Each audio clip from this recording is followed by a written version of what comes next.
It didn't seem at all the sort of film where the actor completely changes and, oh my God, is it really him? No, you meant to know it's me. Obviously easily labelled as vanity project for this actor and all that stuff. So how did you end up getting the part?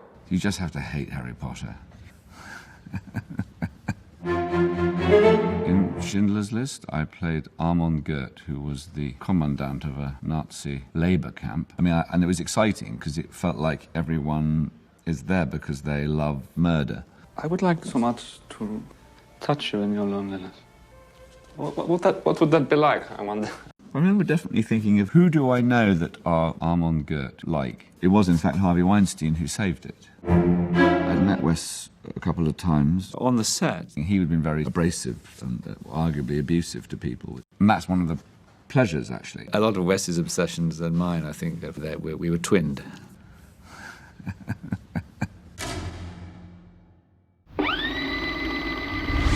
I know what you're thinking. What on earth did I just watch? Well, you know, the new Harry Potter reunion special came out and we were talking about that. We started talking about how like Ralph Fiennes is in there, and we thought it'd be really funny if what if like Ralph Fiennes was Voldemort in the special? And then it just kind of got us thinking about like, what if Ralph Fiennes wasn't Ralph Fiennes and was actually just Voldemort? GQ has this whole series of videos where, you know, a celebrity breaks down their most iconic roles and, you know, they break down their career. And I think their videos are great. What if we take that GQ video with Ralph Fiennes, recontextualize it the way we always do with like our rated R things? The epitome of evil also is an actor and has this resume. His own dreams and goals. Yeah, his own evil dreams and goals. So behind all of the humor and actually trying to create a final product, this is a video that's gonna explore the sort of effects that Hollywood uses to do face manipulation. There's a lot that goes into that, and it's a lot more complex and complicated than you might realize. And in this video, we're gonna explore all about that as we try to create that thing you just watched. Yeah, so the next steps, I like the idea of basically limiting the scope of work to just using that GQ video. This is essentially just a parody of that type of format. Insert celebrity breaks down his career. By also just using the footage that GQ has uploaded, it gives us a consistent thing to work with. Yeah. You know, we have two camera angles, one looking directly at him, one looking kind of from the side, like a 3/4 angles, and then insert a few shots from some of the movies that he's been in. I was thinking we can maybe limit it to like 3 movies. Obviously Harry Potter, it's a biopic after all. I mean, I'm thinking Grand Budapest with a mustache on Voldemort is Oh so my fun. God, It's like yes. too funny to not. Yes. What else should we do? So, Schindler's List. Schindler's List. Because Voldemort wasn't evil enough for him. A Dark Lord We're going Nazi? there. Yikes. A Dark Lord Nazi. Yikes. Yes. That is like ultimate evil right there. So step 1 then, let's get a cut together that is working and really funny. Matt, while you edit the video, let's go ahead and start looking into how the original Voldemort effects were done, kind of a little bit of a historical deep dive into that, and maybe we'll get some inspiration on how they did it. Maybe we can incorporate some of that into our own workflow. There's the whole concept of you have a nose, and you cannot remove that with makeup. It's an additive process, but visual effects, you can remove stuff. It can be a subtractive process. So let's take a look at some Voldemort scenes here. Of course, one of the best scenes in the entire movie series is the fight between Dumbledore and Voldy. Dude, look at this shot, like right here. This isn't just a close-up, it's extreme with an X. They named games after this. And do we know in this one exactly what they replaced? Because obviously you can see like the poor detail. It's hard to determine what is a different texture versus what is just simply out of focus. They basically added a bunch of makeup to Ralph Fiennes here to make him look more sickly, including a bunch of like temporary tattoos for the veins, and of course white makeup to make him very pale. But the nose, there's obviously no nose, they had to replace it. And the general pipeline here is pretty complex, because first off, it involves 3D tracking the head so that you can actually know how his head is going to be moving through 3D space. They had to track in an actual 3D model of this sort of flattened nose with the slits and whatnot, and the poor texture detail around all of it. And they had to pretty much do it for his entire face. They did that so that they can pick and choose when to just replace his nose versus having to replace his entire cheek. Why would you have to replace the entire cheek as well? Those pesky nose shadows. Nose shadows. You hate them. You hate them. I mean, look at this right here. There's a very strong light coming from the frame right. If he had a full nose there, there'd be a very triangular shadow lying on the right of his cheek. But notice, there's no shadow there. And that's one of those things that makes this a little bit more challenging than might be intuitive, because there's a lot more work that has to go into this. So for a shot like this, for instance, where it is an extreme close-up, I'm willing to bet both cheeks, all the way down to his lip, and his eyebrows. I'm willing to bet everything right here, except for immediately around his eyes, is completely replaced with a CG model. It's tracked to his head, but also to his face. The pores stretch. And yeah, and the benefit of those points all over the face is you have different levels of depth from the camera. So when the face is moving, you're getting an understanding in 3D space of where all these points are in relation to each other. So you can solve for that and you can figure out, oh, this point must be further back in space than this point. This is the 3-dimensionality that we look for when removing noses. So that's essentially their workflow. Is it a lot of work? Absolutely, especially with the sheer number of shots that they had to do for every movie. Okay, so as far as the actual workflow pipeline here, we've got 3 different types of effects we're trying to do. Some of these might be just 2D effects, like if he's not really moving much, we can get away with just photoshopping the nose and then tracking it. That's a great 2D effect, you won't really notice. But once he starts moving around a little too much, we might get some lighting changes, some shadows that might be happening. That's when we might need to start getting into a little bit more 3D territory. Jordan, I know you started looking into doing some head tracking, object tracking type pipelines. Where are you at with that? I'm looking into it. No, I mean, we've got the option in C40, we can do it with the object tracking in there. Let's make that your goal. Sweet. My goal for the week is to get a deep fake going of Voldemort here. And we'll talk about that more here in a moment. You know, we've obviously done a lot of deepfakes in the past, you know, everything from Luke Skywalker, Tom Cruise, Keanu Reeves, but I've always kind of been a supporting role in those projects. So I know a lot about deepfakes, but not too much about the actual explicit process. And so I'm hoping to get Nico's help and actually do a whole deepfake beginning to end. Deepfakes. How do you do them? They're pretty simple, actually. Deepface Lab is the app that I've been using, and really what it comes down to is you need pictures of faces. Specifically of the person's face you're going to be putting the deepfake on, and the face that you're training for the deepfake. You're going to need about 5,000 pictures of each, and they need to be high res, they need to be clear, and ideally from all different angles, all different expressions, and all different lighting conditions. The more variety and data you can give the computer, the more variety and data you will be able to represent with your deepfake. And other than that, you need a bunch of VRAM, so you need a nice GPU like a 3090, and you need time. That's it. I've already started the process of collecting all of the Voldemort faces from the entire movie. Pretty much every single time Voldemort's on screen, I'm gonna be using that. As far as like the actual images of Ralph Fiennes, I'm gonna train it on the entirety of that interview, but I also am going to try to pull from various other interviews with Ralph Fiennes in there. You know, this one's a bit of an interesting sort of twist on deepfakes, because you're used to seeing like someone's normal looking face being put on someone else's normal looking face, but Voldemort is anything but normal. He's missing a nose. How is the deepfake gonna handle that? Committing to the deepfake for all of the interview footage introduces a slight problem in that we're probably gonna have to spend pretty much the entirety of the next 2 to 3 days just developing the model before we could even really begin doing the deepfakes. So I'm worried we might not even really begin to start working on all of the interview footage until Thursday or Friday. It's very up in the air right now as to whether or not the deepfake is gonna work with the protruding nose. I say we should do some of the shots in like lockdown from the interview, because we can compare them to the deepfake stuff and see if it's like, if it actually makes sense to do the deepfake, you know, if the deepfake actually looks better or even comparable. There's a level of control that we can get with lockdown in 2D and in After Effects that we can't really get with the deepfake. All right. 3, 2, 1. No! No! What's up, Dean? What's up, Nick? Hey, you look really chill. Dude, yeah. I was just taking a load off, trying to get some weight off my foot, you know. I actually strained my ankle and had to put it in a boot. Sometimes our feet need splints, but sometimes our brain needs a splint.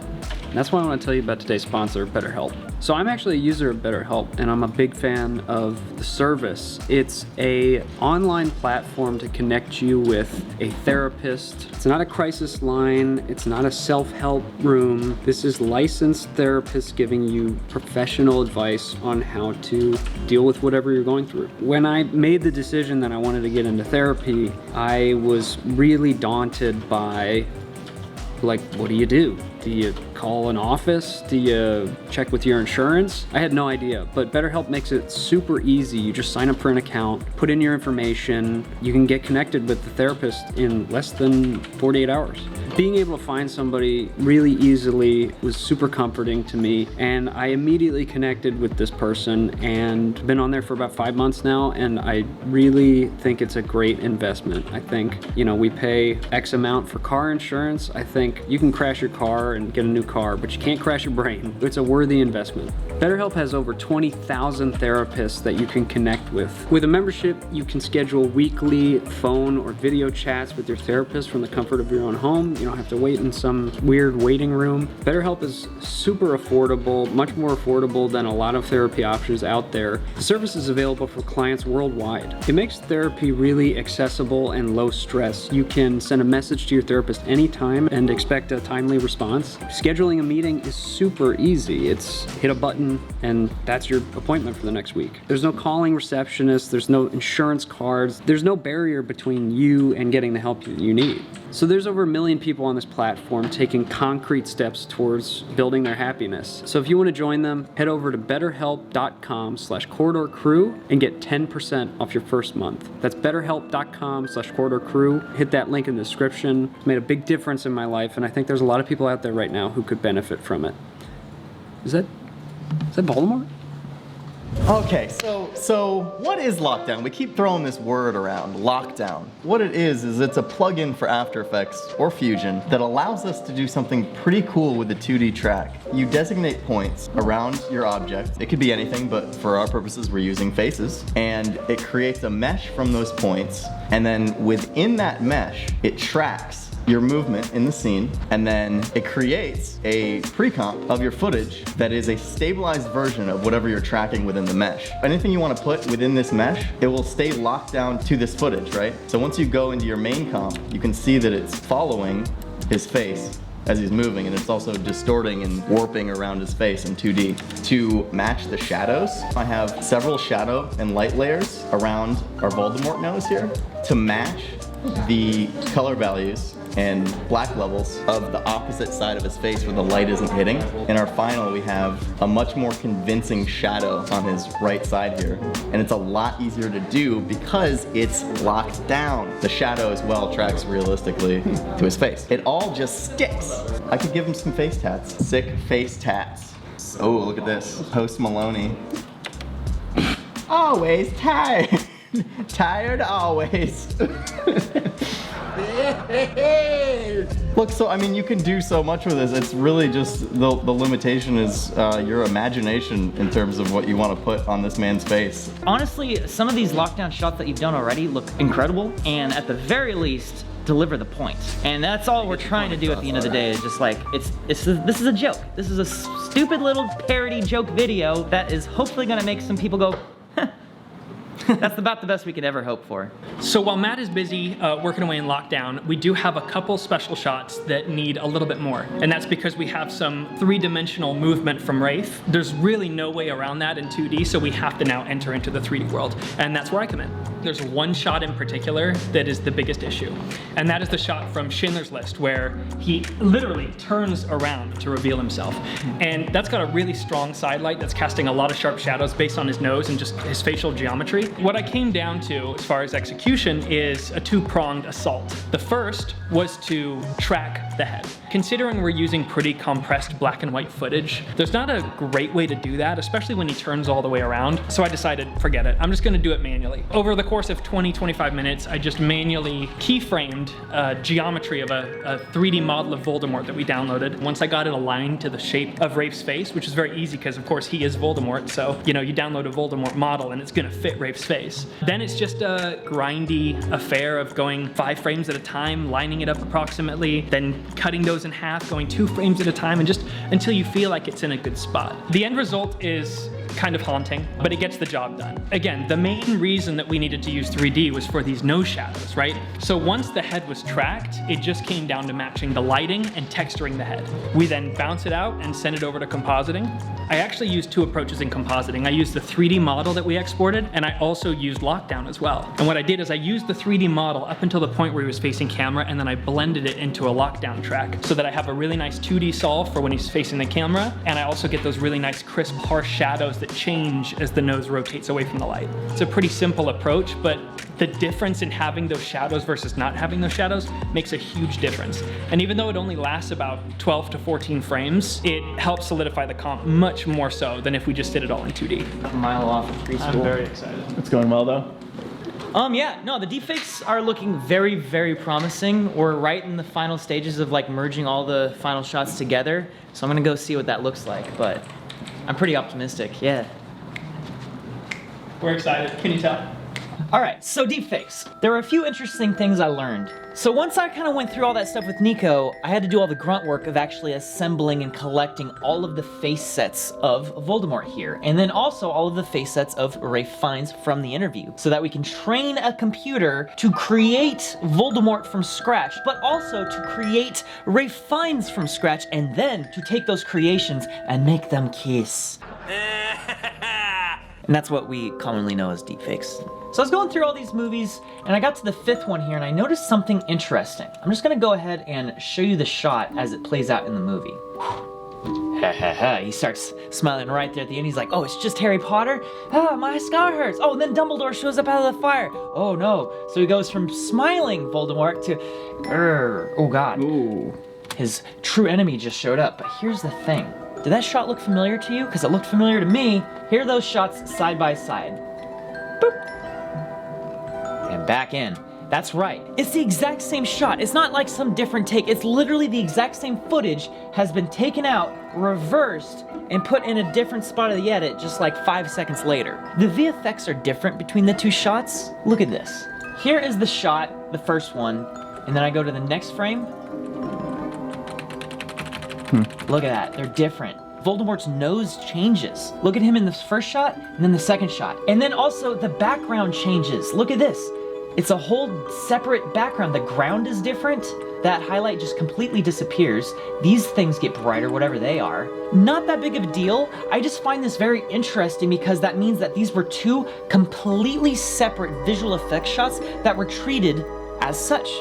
A deepfake is not enough. You still gotta be a good compositor to make it work. And one of the things we discovered is that Voldemort never blinks. The deepfake training doesn't know what Voldemort looks like with his eyes closed. So every time Ralph Fiennes in the interview blinks, Voldemort's eyes just kind of like twitch. And so what we ended up doing was going through, and just for the times where he blinks, we're masking back in his original eyelids over the top of the deepfake.